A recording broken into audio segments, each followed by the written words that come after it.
and talk nutrition to me with our host, Kelly Springer. Kelly, how are you? And I know you're excited about our guest. Talk about someone who has experience in the media. Wow. I'm really excited to have my friend Catherine on, but go ahead and introduce her. I cannot wait. So today we have an incredible guest, Catherine Bosley, who is an award-winning journalist, speaker, and author of Forever and For All to See.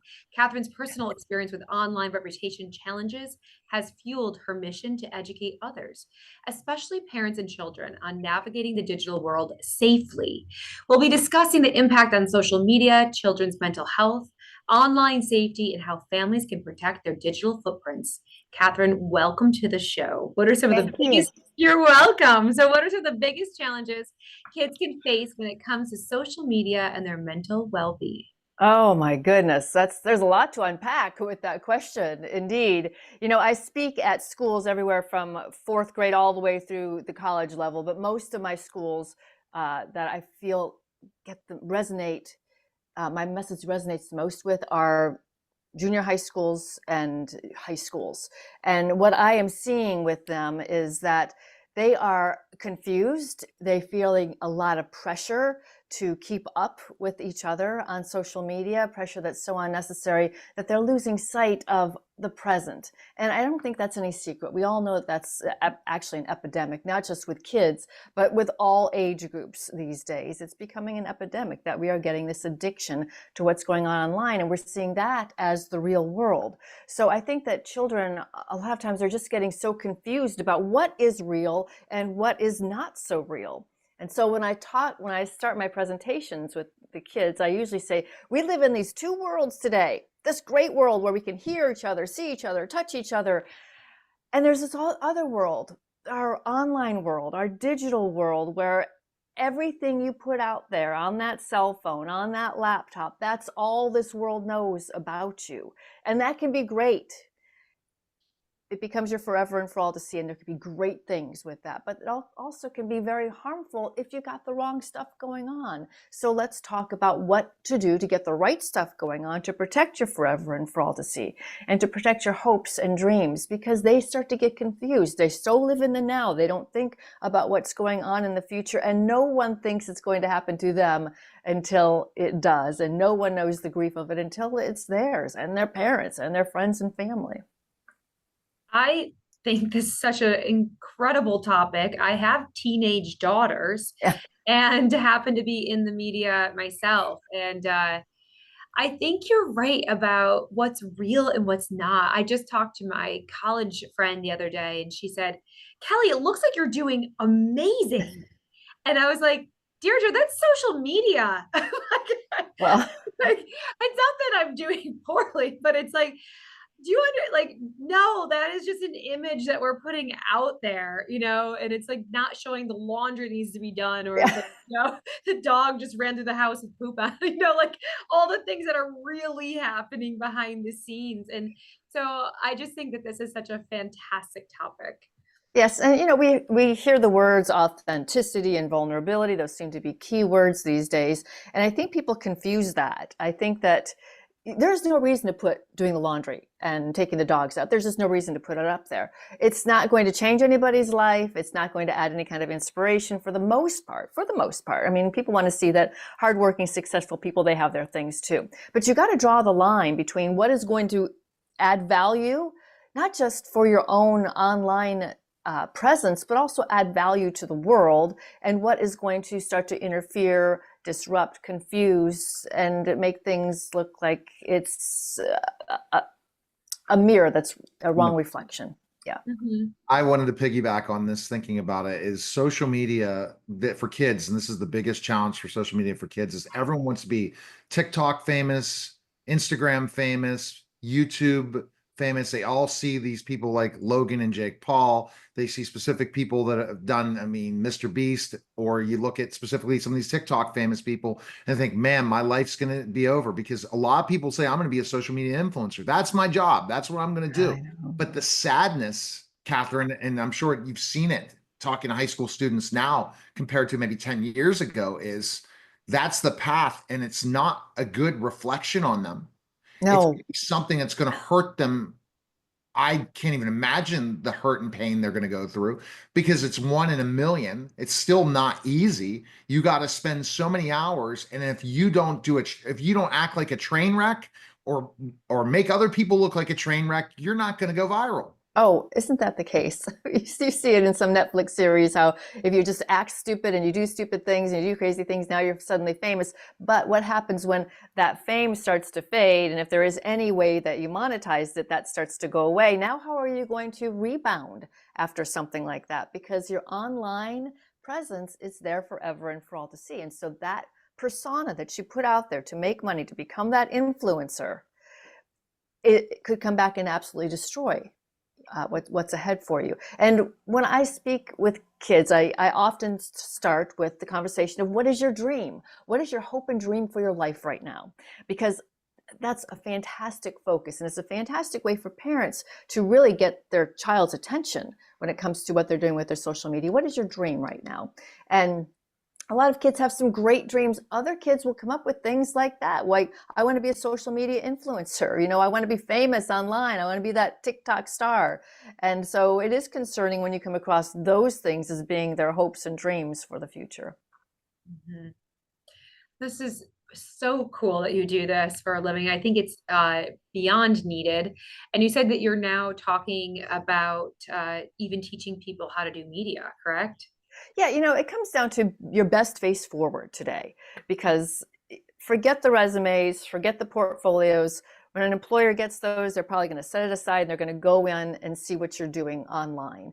And they might even be interviewing you for a job online like this. So best face forward as far as the information that you're putting out there online about yourself, about other people. And best face forward as far as the presentation that you're able to give in a very professional manner through video, because we're all being asked to be on camera these days, whether we signed up for it or not. Even executives come to me saying, how am I going to do this thing? How do you navigate it? So if you can figure out how to do that, then you are right on cue. Because imagine if you put out a video where you got a bunch of stuff behind that it looks awful, you look awful because you've got bad lighting, your composition is awful. This becomes part of your forever and for all to see, even though you're an accomplished professional that has nothing bad on social media. But now this becomes part of your social media because this is digital, and digital is forever and for all to see. And if you don't have the social media presence, forget about it. And if you're looking at it specifically as a business, you better be online, you better be out there, and you better be really putting out content constantly. And it's become I was talking to a new potential client, and basically they said to me, Neil, the game's changed. I need you. Why? Because I have to do a podcast, and I know I need to tell my story more, but ultimately I need to be able to be everywhere. And that's the thing. That's the power of podcasting. And that's why in 2025, Kelly, according to Neil Patel, the best marketing strategy in 2025 is podcasting. Well, it took years, but me being in it for 15, but finally it's hit that because video, audio, repurposing, everything, Kelly. Everything. And I think like this is what we were saying on our last podcast, Catherine, was we were talking about how I get to meet you and Neil, we get to find each other and have these conversations because of technology, which is unbelievably fantastic. That's right. Yes. And we can share our message through social, and we can do all these different things. It's just a very interesting time. So I'm sitting in my office right now, but right before this, I was down at my house presenting before I got here. And I had to be careful because my dog was telling me over on the side here that she needed to go outside. And it was like, how do I stay professional in this moment where I can see like there's about a cat to jump up and this is happening, and a teenager comes into the room. And so how do you navigate that from working from home? Because I know it was like we laughed a lot during COVID, but it's a lot of people still are working from home. Right. Well, that's how I live. I don't have to go anywhere. That's the greatest thing I've set up at the high-speed internet, and just never leave. Well, and we do know that, of course, during COVID, when all this stuff became much bigger than we ever imagined it would become, people became famous or infamous because of things that happened when they're trying to do business at home, and you just never know what's going to happen in your own four walls. But I think that's when those two words, authenticity and vulnerability, started to become such buzzwords. And and things started to become a little bit more acceptable. So I am actually worried right now. I have 4 cats that are sleeping. I have And I'm 3. thinking, I forgot to lock them in another room or away from me. I'm glad where I'm living now in Mentor, Ohio. When I was living in Pittsburgh in a house in the Fox Chapel area, literally my dog would be barking all the time. Now in Mentor, everyone's asleep. So I'm like, cool. Yeah. It's a very quiet neighborhood. I'm right near Mentor on the lake, and my gosh, I Oh, love it. nice. And Nice. so, so it's a nice new experience for me. But what Yeah. I'm saying is that's the Less thing. pressure. So this is the you got to prepare yourself. And Mhm. Catherine, I'm sure you're talking about who are there going to be distractions online? How do I look at that little tiny camera or a little bit of camera compared to these big cameras that Catherine and I are used to when I did television at BPTV Studios and you did with your big camera, or Kelly, when Kelly did the show? We got to look at this little camera, stay Listen. focused when we have distractions here, distractions here, distractions here, distractions here. Catherine, how do we do that? How do we deal with it? Right. I guess And I know even how to do it, but yeah, tell me. Yeah, and even distractions on the screen during a meeting like this, because we want to watch the people that we're talking to. But what is so important is to understand then if you're looking away from the camera, you're going to be looking away from the camera. So what you're seeing is me looking away.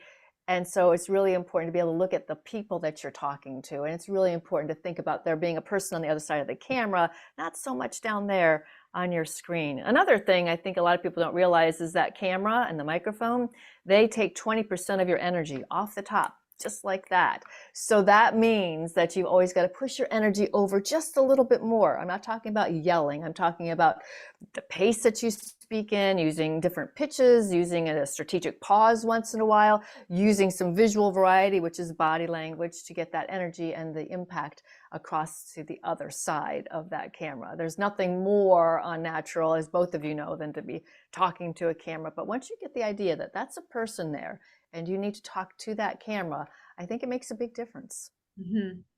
I think so too. Something, because we have a lot of new dietitians that come on with us and they're nervous about doing webinars or this or that. And so something I always say is remember that you are teaching someone on the other side. Don't worry about you so much as Yes. that you are truly providing a service. You are helping Right. someone on the other side.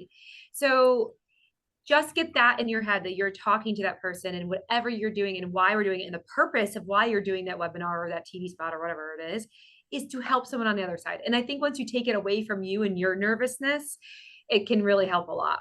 Oh, that makes so much sense. And I was reading something about that not long ago, and that really struck home to me.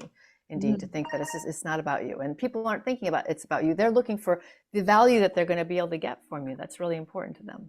When I think about the connections and what I learned, because when I did podcasting for years and radio and TV, once I was doing social audio when it first launched on Clubhouse, I learned so much about speaking in front of an audience that's engaged and active throughout the whole time. And I think about my audience more. I think about what resonates more than when I would do it, I'm like, I'm Yeah. just talking, asking questions. I'm not thinking about what's the purpose of this interview.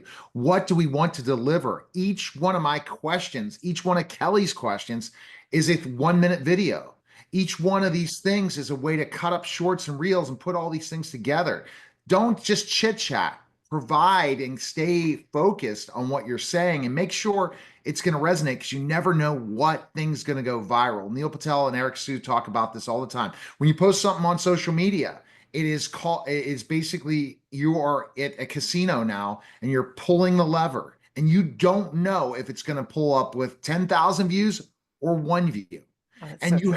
you have to look at that and say, hey, let's make sure we create as much great content in the time that we're here. And someone like Catherine and Kelly, you already have it. Come on, you're a natural. It doesn't matter. You told me this the No, first time we did it. great. And You're amazing. I think Catherine and I are very similar in the way that the comfortability behind the screen. But I do think what you're doing is teaching it is something that is a true value. And I think with the social media too, we have to do a lot on social media, and thank goodness I have a team because it's so unnatural to jump on my head or dance around the office. Like, or whatever trend they tell me is happening right now. I love to do that stuff. Yeah, I told them I don't care. I'm like, I'm happy to wear, a hat that has torn on it. Like, I don't know, like whatever. Because we are providing true messages. And I think you are too, Catherine. I think that we are providing quality education in the way of, how to present on social or how to teach nutrition or whatever it is. And so I think if you believe in your message, that it's fun to throw in those trends or whatever it is, on Oh, social. yes. Yes. Yeah. And what I teach about being on camera, that all comes from, of course, my history in TV news for 30 plus years. And what I've been coached along the way and what I've learned myself along the way, little tricks and hacks that can make doing this so much easier, so much more natural, and so much more impactful. Once you take away these other frustrations and fears that really are not unnecessary, then it opens you up to basically pure communication and getting that message across as clearly as, and again, as impactfully as possible. So that's a lot of fun. Teaching people in TV how to do a better job, helping corporate executives do a better job at it. Even teachers, they find themselves doing this a lot. And so it's a lot of fun, and it really does make a difference. So I'm so glad to be able to do that. It's so great to be able to use your own experience that you didn't even know was that valuable, and then pass it on to other people. Yeah. Let's focus on mental health as adults on camera. What strategies would you do when you're thinking about looking at this little green light right now? And I got this big cube light right here. How do we stay focused and intense and to be able to focus on our conversation, not get nervous? Because so many people, I'm like, okay, show me your true stuff. And they're like, no, they freeze. Or they want to read something and they want to read. Oh gosh, yeah, no, don't give me, but go ahead. Give us some tips to not get so nervous and scared. Like, for example, I can do this all day long, but you put me in front of a stage, I can rock it now, but I would have been afraid to speak 15 years ago on stage. Now, give me a stage. The virtual stage on Clubhouse helped me so much, but I can't wait to speak on stages. So when I say I'm here 24/7, hello, Cleveland. Cleveland's going to get to see me more in other places, talking to business groups and different people. But give some tips so you aren't nervous, because a lot of times we don't show our true authentic self, who we truly are on camera or on stage. We're going to fail miserably. Well, you have to know your material, and as long as you know your material and you're confident in your material, you're going to nail it.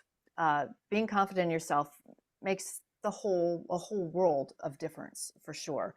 And then figuring out how you're going to get this presentation across. Are you going to try to memorize it all? So I did a TEDx talk, and with the TEDx talk, you got to keep it exactly timed as they want it. And so it was all memory. I memorized 15 minutes worth of material, and believe me, that's a lot of material to remember. Try to remember a 1 minute worth of material. You can do it. And so if you get enough reps in to make sure that you memorize certain sections and key points of the information that you want to get across, it's just going to come across naturally. It's just a natural reaction. Muscle memory, I suppose we can kind of bring it down to. So maybe you're going to do that. Maybe you're going to try to memorize at least certain parts of the message that you want to have out there. I strongly, strongly urge you not to be reading anything. So it's not a bad idea to have some bullet points there. It's so easy for us to get, brain fog or a brain fart, as they say, right? So it's having a few bullet points in front of you is never a bad idea. So those are the two main things that I want to say. Are you going to memorize it, or are you going to go in through and have your bullet points to let you speak a little bit more freely? So those are, and there's pros and cons to both of them, of course. The con to speaking more freely is that you could find yourself going way off somewhere else, right? And the con to memorizing is if you have that brain fart with your memory, you are going to be really stuck because you're depending on that memory to get you through. So what's going to work best for you? And so and trying to memorize maybe 5 minutes worth, I suggest going into your living room, starting to practice it. Look at this chair when you're going to talk about this topic and know exactly what the words are going to be. Look over here at that table and think about the words you're going to say there. So you put that all in your memory. So now when you're on camera, you think about, when I'm talking to the chair, this is what I'm saying. When I'm talking about the table, this is what I'm saying. So basically some memory exercises, some ideas on how to make sure that you nail it every time. That was really helpful. Oh, good. Yeah, that was great. I do think that people, like, if you have something like that to think about and to practice where you're looking to, because that can be hindering where you just get stuck on one person and forget about the other half of the audience. Oh, indeed. And that's more so, of course, when you're on stage to be able to look around. But here, you really should be looking at that camera in particular, And it's little green light. Yeah. that little light. Yes, I don't like yes. that. I guess you could get a big camera. I'm thinking of doing a 3-camera shoot. That's where I'm thinking. I have all these devices now. Thank you, Verizon, and put like one up here, one here, so I can go live on TikTok and this side and this and that. That's a goal. I just never have the time to do it, but Yeah, I'd you'll like to get do it. it because I'll get there You'll for get it. sure. Now, for kid, how much limit do you think kids, especially teenagers, should have online? What do you tell them online? I mean, because you know that some of them spend 25, the whole day, they stay all I night know. on TikTok. I know. I think it varies from child to child. I'm not a child psychologist.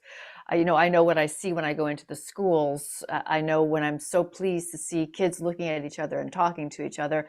And then even during lunch hours, because sometimes I speak in the morning to some groups and I stay through lunch hour and I see them doing this and they're all sitting together, but no one's talking. And so that's so sad.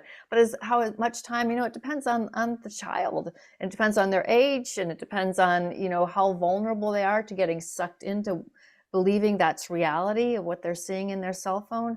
How much of a part of their life is it? How rewarding is it versus, the reward that you get from hanging out with other friends or playing with the family dog or, doing your hobby? You got to think about the reward that's coming and make sure that there's plenty of other opportunities for reward in other parts of their life that will make it easier to push away that social media. Kelly, what a great guest. We had a great Incredible, guys. That is really, truly, like, I think that really helps with the speaking thing and the memorization. I really appreciate that. And I appreciate the work that you do. Working in schools, I know that's such a huge thing. And thank goodness my girls weren't that attached to social. So, but I know it can be very tough. Yeah, So I appreciate you. I appreciate you taking the time to come on. I'm so glad we met. I am And too. um, best of luck in the future. I know you're going to be booked 24/7 with this topic. So, Well, with the two topics, with the idea that you need to keep your social media image clean and how to do it, how to protect it, and how to rise above should you have trouble with it. And the other side, how to make sure that you shine online in this way too when you're doing anything on camera. So, yeah, lots of fun. Lots of fun. Okay. All right. Best place, Catherine, people can check you out. Where can they go? CatherineBosley.com. It's right there, spelled just as you would imagine. CATHERINE, Bosley as in Tom Bosley.com. And I got lots of information there, lots of information about where I speak, and we could talk about rates too, what works for you. I try to work within everybody's budget. All right. KellysChoice.org. Kelly, you have a book out too? Best place. book out on Amazon. Check it out. The new weight loss era on Amazon. And you can find us at kellyschoice.org. All right. Great. Thank you, guys. That was a special simulcast of the Neil Haley Show and Talk Nutrition to Me with Kelly Springer. Take care, guys.